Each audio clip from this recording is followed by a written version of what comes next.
What is up, CineNerds? I'm JP, And I'm Ryan. and today we are finally doing this episode. I have had this flyer for this episode on our website for like months and months, and I've actually had a couple people ask, "When are you doing that 1980s sci-fi film, top 5 1980s sci-fi film episode?" And I'm like, "I don't know. We had it scheduled and then we put it off and then we got forgot about. Not really forgot about, but Ryan Well, forgot about, but it was just we scheduled it during October and originally, and we were like, "Oh shit, it's Halloween. We got to rethink this," and so we kind of pushed it out. yeah, yeah. So it's been pushed out like a year, and I've had it on the website.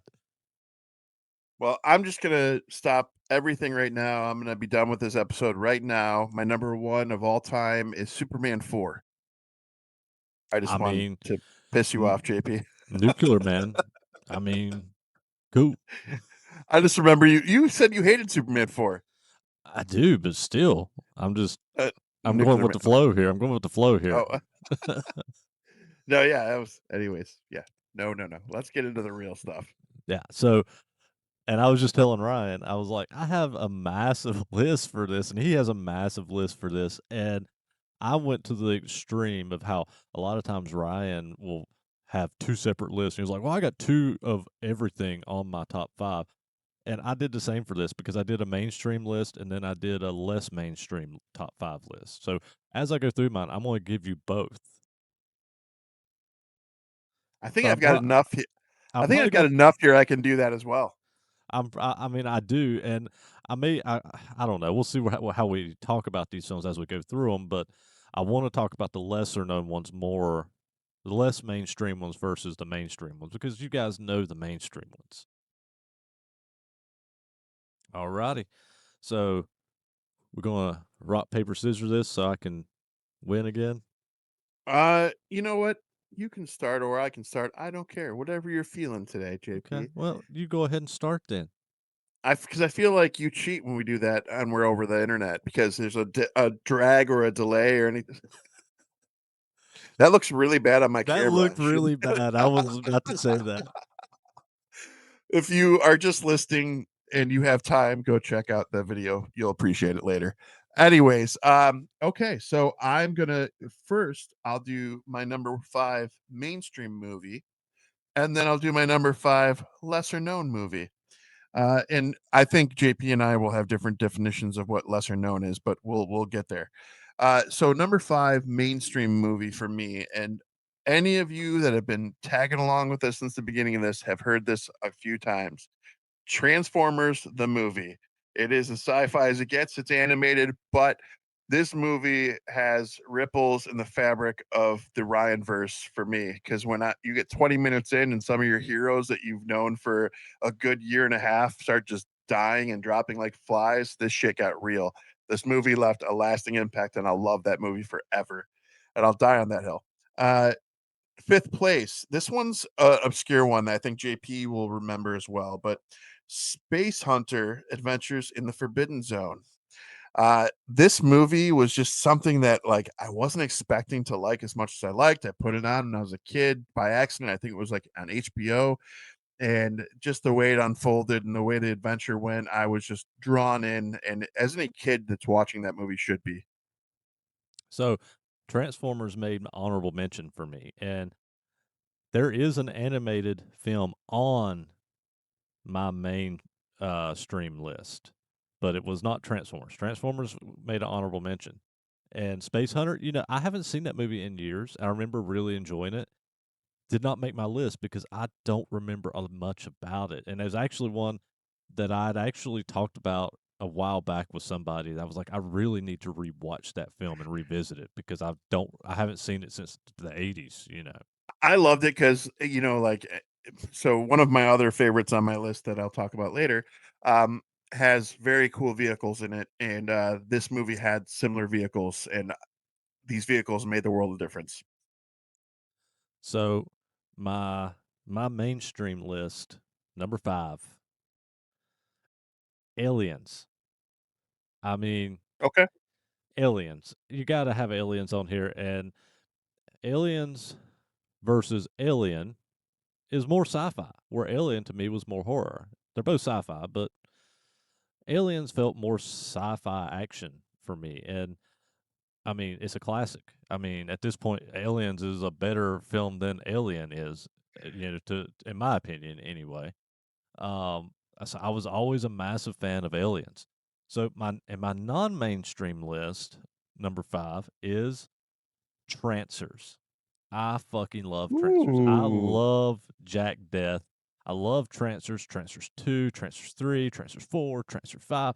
I love all the Trancer I films. And I knew about 1 and 2. I didn't know there was more. oh yeah, I have them all on Blu-ray or DVD. So yeah, and they should all be available on Tubi as well. I think all of them's on Tubi because of they're all Full Moon Entertainment, and most of all that Yeah. Full Moon stuff is on Tubi. So, but yeah, fucking Trancers. I mean, I love what's his name, Tom Topperson, whatever his name is, the main guy that plays Jack Death.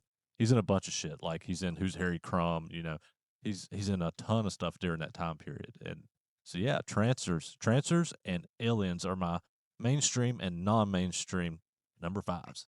So because you chose Aliens as your number 5 for the mainstream, I'm just gonna put this out there. For me, I think JP and I think most of you probably would know. So my top out of in my top 5 list, there will not be Empire Strikes Back, there won't be The Thing, and there won't be Aliens because those ones are too obvious. I love those films, so I took them out. So let's get into my 4. All right. So for number 4, mainstream, I chose Masters of the Universe. I don't know if that's considered mainstream, but I considered it mainstream. So Dolph Lundgren's pretty mainstream for that time, and I just loved it. It was nothing like the TV show. The TV show is great, but like Frank Langella took Skeletor to another level. Dolph Lundgren, just the whole cast was great. It was a fun story. I enjoyed watching it every time I saw it, so I was a big fan of that. So Masters of the Universe was the mainstream number 4.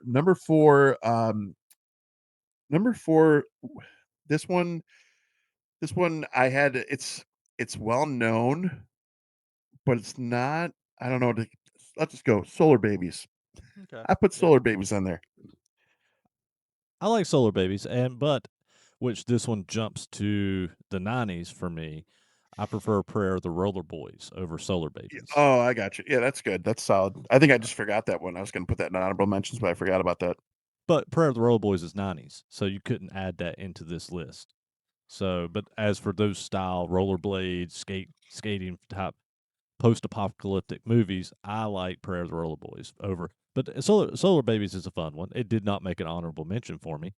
However, Masters of the Universe was an honorable mention on my list. Did not make it top 5 for me, but for the same reasons. I love canon films, and Masters of the Universe was a canon film, and I love Dolph Lundgren. I love the aesthetic of that film. It got a lot of hate. I loved it. Loved it as a kid. Love it as an adult. I am scared shitless if this new one ever makes it across the finish line. I'm just scared. And you know what? There's a whole like thing going on about Jared Leto right now being the killer of franchises, and he's Skeletor. So like, if I've oh my god. Anyways, I digress. So my number fours, mainstream top 4 is animated. This is my one animated in my top 5. Classic Akira. Okay. I mean, what can you say about Akira? But Akira changed animation. It changed how Disney looked at animation. The Japanese were so ahead of the fucking curve with what they did with Akira that you know artists and people who did animation had to figure out and change how they did animation because of this film. And the iconic fucking motorcycle slide scene in that film, everybody's copied that since Akira. It's a fantastic science fiction film uh, in Neo Tokyo, Japan. Like it is quintessential, like to me, top tier science fiction, and not just science fiction. It changed animation. Um, my non-mainstream number 4 is, and this could kind of go on either top 5, Explorers, because I fucking love Explorers. It was kind of Goonies in space with River Phoenix and Ethan Hawke, young River Phoenix and young Ethan Hawke, and kids figuring out or getting messages from dreams from aliens to how to create a um, Spaceship. a spaceship, and they actually go visit these aliens in space. And once they get to space, it's very 1950s science fiction alien, type film, but in the 80s. Like I love the fucking Explorers, and it's a classic for me. I've probably watched that film 500 times in my life. Yeah, Like I love it. that is a quintessential, solid movie for me growing up. I loved that film. So fun. I love the fact that when they meet the aliens, they discover that the aliens are actually kids themselves, and their Mhm. parents catch them, and it's good, clean fun. Yeah, yeah. It's not scary. It's fun for everybody. All right. I guess we're going into my threes. Um, Mainstream choice, I'm going with Mad Max Beyond Thunderdome. I fucking love this movie. This movie is so Mad Max character. I love where we went with Hardy. I love Charlize Theron, Anna Taylor Joy. I love everything that Miller is doing with this whole universe. I like the concept that he's a legend and he's roaming the wastelands, so he can pretty much be made up a story and a vision of someone. I enjoy it all. So Mad Max Beyond Thunderdome took it to a new level for me. When he finds the children, when he almost dies in the desert, and the children think he's this pilot who's come back to save them. Just the way this whole thing unfolds, it's just so good. And the car chases of Mad Max, these cars, these vehicles, in these movies are just untouchable. They're so iconic, and that's why I talked about the other movie I talked about earlier with the Space Hunter movie. The cars in that were all equally in that realm, and they're awesome. So yeah, that's the third place for the mainstream one. And then for my lesser knowns, and again, this is subjective, so it might be something that's more well known to you, but Buckaroo Banzai. This movie is just bananas. I love it. It's just so good.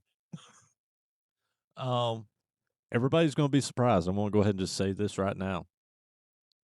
All the Mad Max films, which I didn't add Mad Max because it was in the 70s, I think, and so I didn't The include it. Road Warrior was, yeah, 70s. But was Road Warrior 70s? Yep.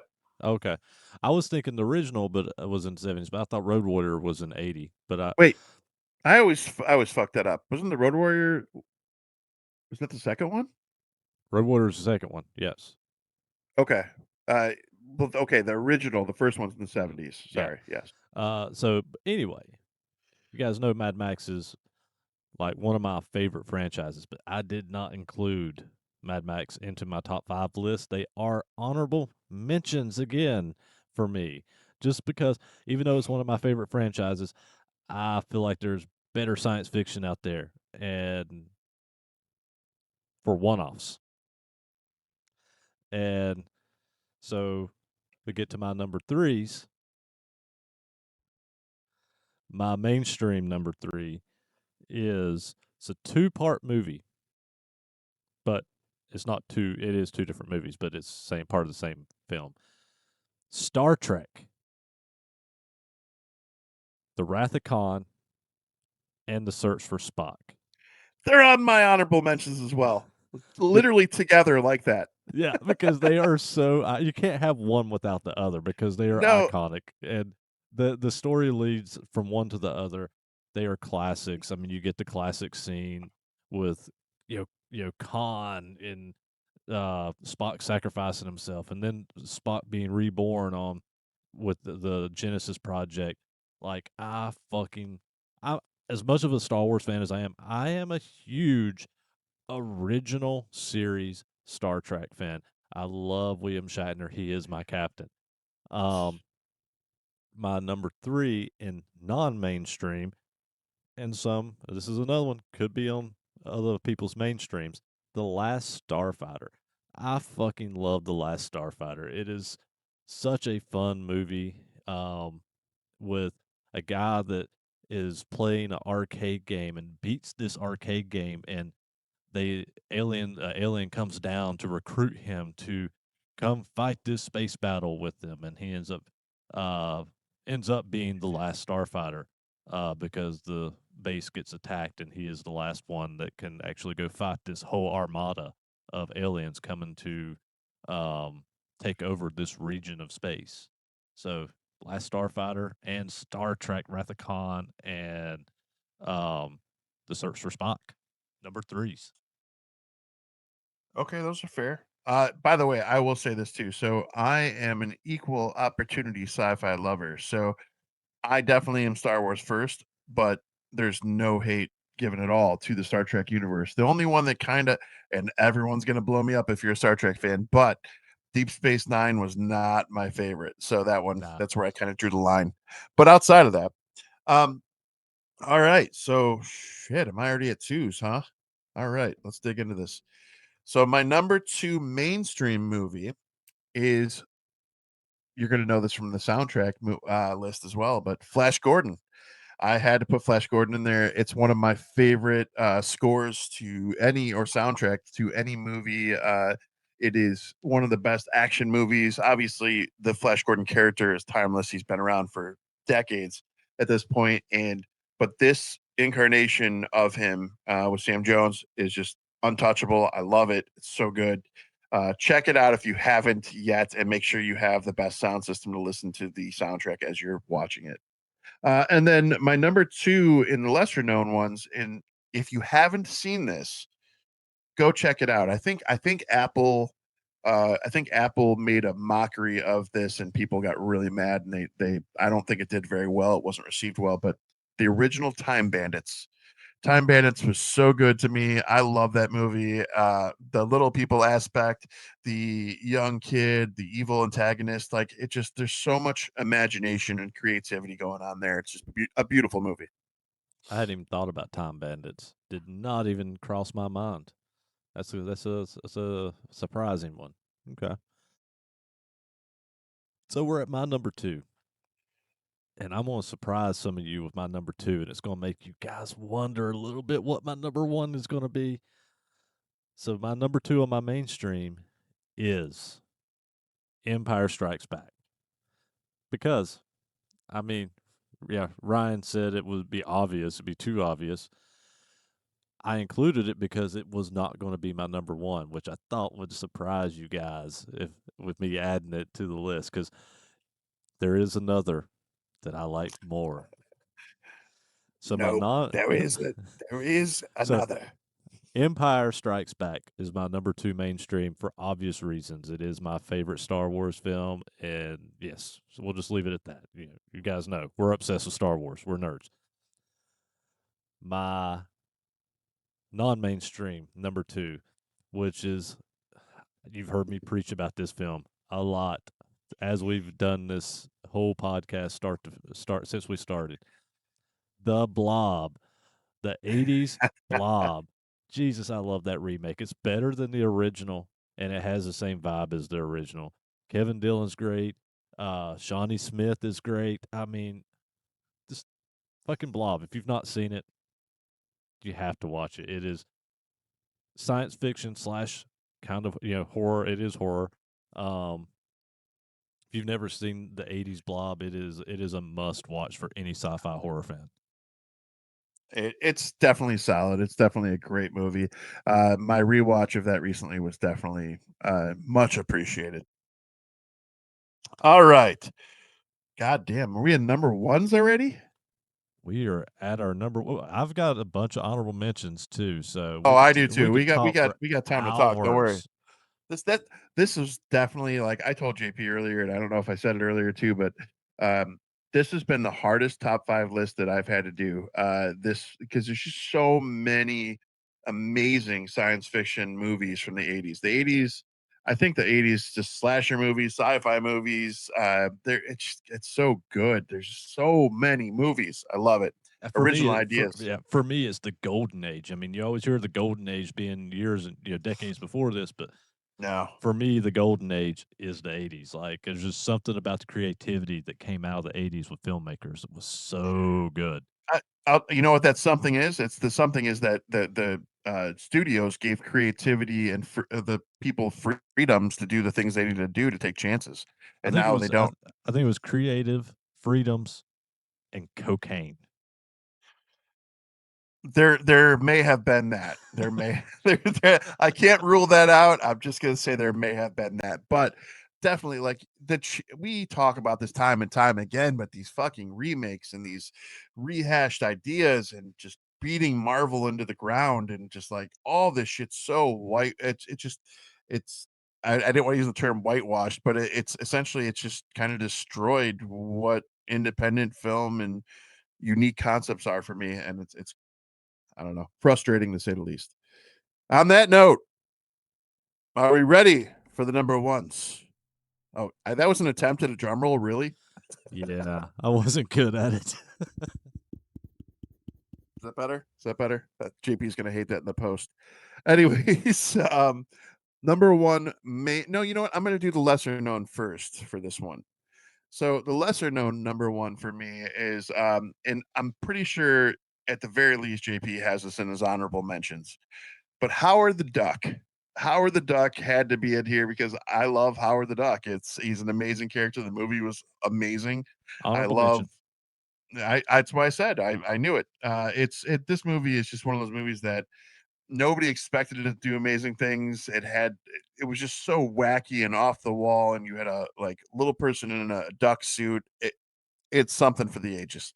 So that's the number one for the lesser knowns. My number one sci-fi movie that isn't Empire Strikes Back, The Thing, or The Thing, is Blade Runner. I had to go with Blade Runner, the original. Blade Runner for me is kind of like when you look back at the 1950s movies, and you there's this beauty and elegance to the cinema that was happening at that time.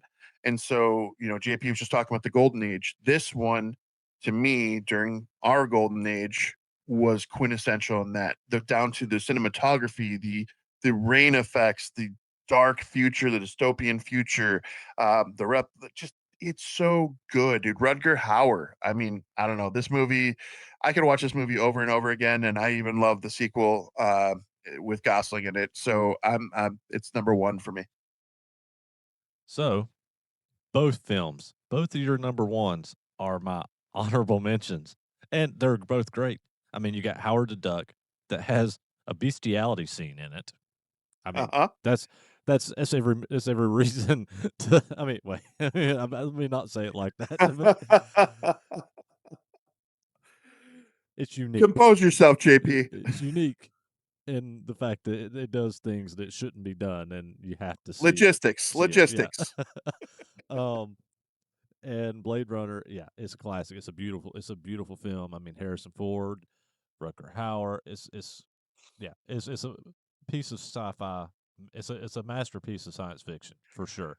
And I've never watched that sequel. I've still yet to watch that sequel. I enjoyed it, but again, there were moments that were not enjoyable. I even Jared Leto was good in it too, for me. But yeah, so heavenly and amazing. Love that movie. Cool. All right, so down to my number one, and what did I put above Empire Strikes Back? Well, you heard Ryan mention it a minute ago. The Thing. That is my mainstream number one because yeah, it's the thing. It's John Carpenter's The Thing, and I'm not going to do a top 10 or top 5 list and not mention a John Carpenter film. Yeah, for whatever reason, there's got to be a John Carpenter film in there. Um, when you're talking sci-fi or horror, anyway, John Carpenter's The Thing because it's damn well near a perfect film. I mean, if not perfect, I think I did rate it a 5. So John Carpenter's Thing is my mainstream number one. So what is my non-mainstream number one? This is a movie that's not available on digital, which for whatever reasons I don't understand. I think it has to be some kind of copyright issues for somewheres. Um, it is available on Blu-ray and DVD. It is out there. You can watch this film. Um, it is My Science Project, starring John Stockwell and Dennis Hopper. Man, if you've never seen my science project, this was one of my favorite science fiction films from the '80s, and I literally watched this film a lot through the years, and I have watched it since I got my a Blu-ray copy of it. I have watched it numerous times since I got it on Blu-ray, and essentially John Stockwell's character is has to do a science project, and he just goes to an airplane junkyard and finds this alien tech buried in a bunker and takes it in as a science project, and it opens up portals to different times and dimensions, and it escalates from there. Like, and you get talk about the '80s and cocaine. You get Dennis Hopper obviously coked out of his fucking mind in this fucking movie, being Dennis Hopper, and this movie goes off the fucking rails. I mean, this is they move through time and dimensions within the walls of a school. Like it's insane. And what they do with this film is completely over the top for me. And with the a lower, lesser known budget, and the movie is one of my well, it is. It's my favorite '80s science fiction film of the lesser known films. And so if you've never seen it or even never heard of it, My Science Project. I just added that to my list because I haven't seen that. That there's a lot of people that miss that one, and it's insane, man. It's if you like films like John Dies at the End, but with more structure versus how dies at the end is very chaotic in how it is. Okay, but John dies at the end, I feel still comes together nicely. No, it does. It does. This is more of a streamline. You know, it's very '80s. Very. If you took, I guess, kind of if you took ideas and styles like John Dies at the End, and then combined it with the '80s blob, you kind of get My Science Project, and it's a fantastic kind of mesh. You know, it has could almost have that 1950s 1960s science fiction feel with it too, done in the '80s, kind of like the Blob has. You know, it has that vibe, and it works. I just recently watched the new Goosebumps with David Schwimmer in it. I watched that with the wife and my kid, and oh my god, it was actually really good. And everything you just said made me think of it, including the Blob. And if you ever watch it, you'll know what I'm talking about. All right, Well, honorable mentions. honorable mentions: The Predator. None of us mentioned The Predator. Honorable mention. It's Well, definitely there. Yeah, that's where we're at. yeah. No, totally agree with that. And They Live. They Live is another one for me that was we've done the review on it. We love that movie. We know what's up hmm with it. But that one definitely was a solid 80s staple. Terminator. I'm surprised Yep. nobody mentioned neither one of us mentioned that one. Well, I think some of these are obvious for Yeah, the yeah, if you didn't hear them on the main list, you're gonna hear them now. Um, Heavy metal. I had to have heavy metal in there because that one, music lovers unite, and that was pretty amazing for its time as well. Uh, that one didn't make an honorable mention for me, but I get why. I mean, I had other reasons I think I've discussed before, but no, when you've got a good movie like Akira with the crisp anime, I understand why that one might not because it's not exactly the same par. hmm Uh, Back to Akira real quick. I just bought that. That just hit $5 in the Fandango store, so I bought hmm that and I'd watched that recently. Yeah. Um, Bill and Ted, Excellent Adventure. I don't have that on my list. Yeah, I I did mean, I did love it, but just because I mean I was a massive Bill and Ted fan. Yeah, they're silly films, but you watch them for what they are, and for them being silly, Alex Winter, Keanu Reeves, early days films. You know, so yeah, Bill and Ted's Excellent Adventure. speaking of things that we haven't brought up, Back to the Future. Honorable mention, Back to the Future. Yeah, Um, and that's on my list. Yeah, all the same because I love that trilogy. I'm not gonna I'm gonna go with just some of the lesser knowns for my remaining honorable mentions because I've got a lot. You want me to go? Yeah, go for it. We've done a whole episode on this one too, but The Abyss. I thought The Abyss was an amazing one for the 80s. Batteries Not Included, Critters, all solid movies. I had to. I'll go Back your to abyss. I'll go your abyss, and I will add you Leviathan because that one made my honorable mentions. Almost made my top 5 in my lesser knowns because I love and, the Leviathan. I'll call your Leviathan and I'll raise you Deep Star 6. Deep Star 6 was in my honorable mentions as well because I love both of those films. And so, yeah. Um, Another one I'm surprised that you haven't mentioned yet, The Wraith. Charlie Sheen's The Wraith. Yeah, that's a solid. That's absolutely an amazing one. Starman. Do you remember Starman? Mm-hmm. That was good. And I mean, yeah, I mean, you could go all day long. Enemy Mine. Um, God, I mean, there's just so much that came out of this time Here, period. here's my remaining. I'll just run down real quick. Enemy Mine, Killer Clowns from Outer Space, Dune, Tron, The Stuff, Spaceballs, and Cyborg. All of those were on my list. All I those mean, are on my list. there's such fun films. Every one of those had different but similar things in the science fiction aspect, obviously, but they had so many things just to pull you in, grasp you in. It kept you busy, kept your mind wondering what happened, or if you just enjoyed it for fun. They're just all amazing films.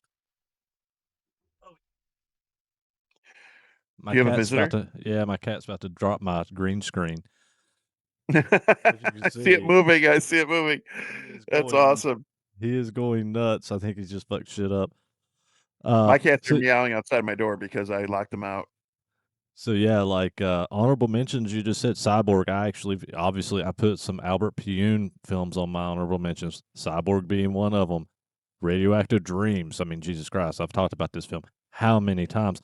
And in all honesty, I should have been in my top 5 lesser knowns, but the only reason I didn't is because I have talked about that film so much that I was just I probably should have just because I did put the thing on mine, and I've talked about that one probably as much as Radioactive Dreams. But you know, Albert Pune did so much through the '80s. You know, with films like Vicious Lips and Radioactive Dreams, and um, I think Alien from L.A. was even popped out of the '80s. That may have been '90s. I can't remember right off, but he had a massive catalog of science fiction that came through the '80s. Yes, he did, and I still even though it was rough, I would like to see a better version of Radioactive Dreams because I did enjoy that film, especially how much I love the video games Fallout. Oh, I was gonna say that earlier regarding Last Starfighter.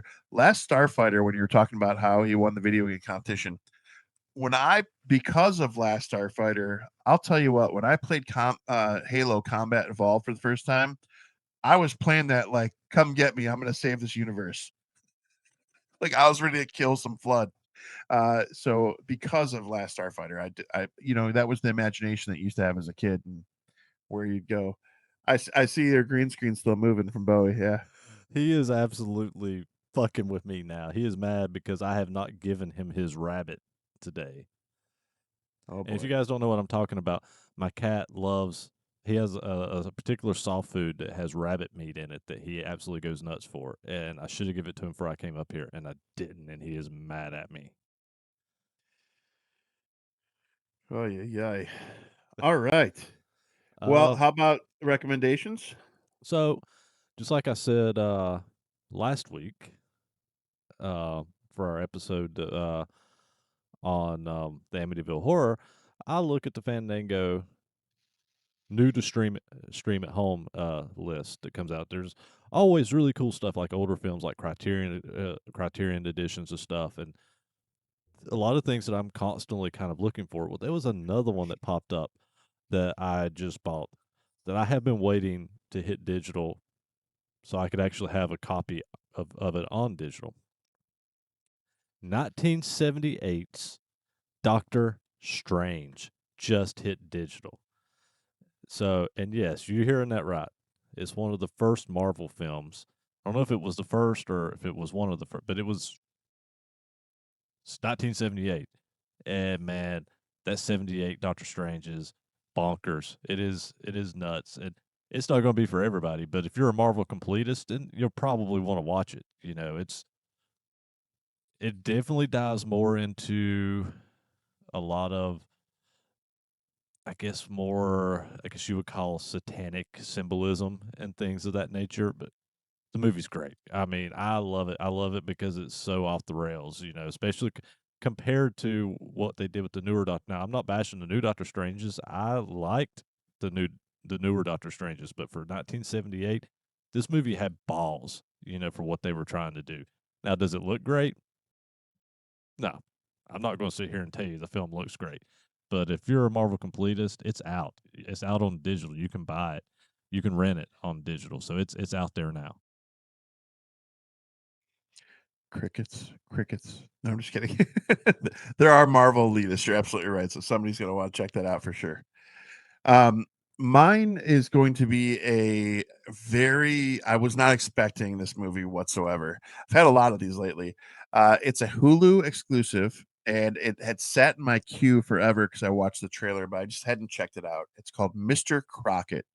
Have you seen this, JP? Mm-mm. I have not seen So this one. okay, so imagine, all right, hear me out. This is crazy.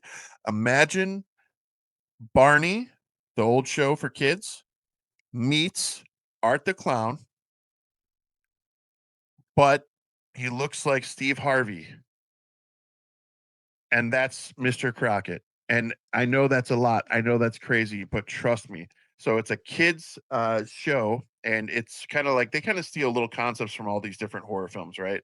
The VHS tape that carries Mr. Crockett and his show, and these kids become hypnotized to the show, and then he takes the kids. But the gore that happens to the parents and the kills and everything, it's very reminiscent of Terrifier. This guy is horrific. He's got a great laugh. Again, looks like Steve Harvey, so it's kind of tripping me out. But well worth a watch for the horror fans out there. Yeah, I've not even heard of that one. So yeah. So Mr. Crockett, Hulu exclusive. alrighty. And goes my cat again. CineNerdsPodcast.com. Everything there is our videos, our letterbox socials, our audio links for Apple Podcasts, Spotify, blah blah blah. You can leave. There went my green screen. I said it was happening, and there it went because my cat is an asshole. Oh, that's Uh, great. Now he's you look still rummaging. mysterious. He's Now still you look rummaging back mysterious there. in blackness. But you can leave us write a comment, leave us a review, share, please, please, please, please share any flyer you see, any video we do, share it to your socials. It helps us out. It helps build this. We want to keep building this. There's also a shop on CineNerdsPodcast.com, and there's a lot of things on that shop, and Ryan's going to tell you what you can get. You can get t-shirts, you can get hoodies, you can get all the fun coffee mugs, stickers, keychains. It's all there. And the best part is you're supporting local businesses on two fronts with us at CineNerds and Angie with Seemingly Perfect Designs. So please do us a solid and do that. And if you can't do the merch, share the merch. All that fun. All right. You got anything else, Ryan? No, that's it. Just do me a favor as we progress. We're still building new concepts and new things that we're doing with our reels. If there's some ideas or things you'd like to see, let us know. We want to hear about it. All righty, guys. Till next week. Later. Peace.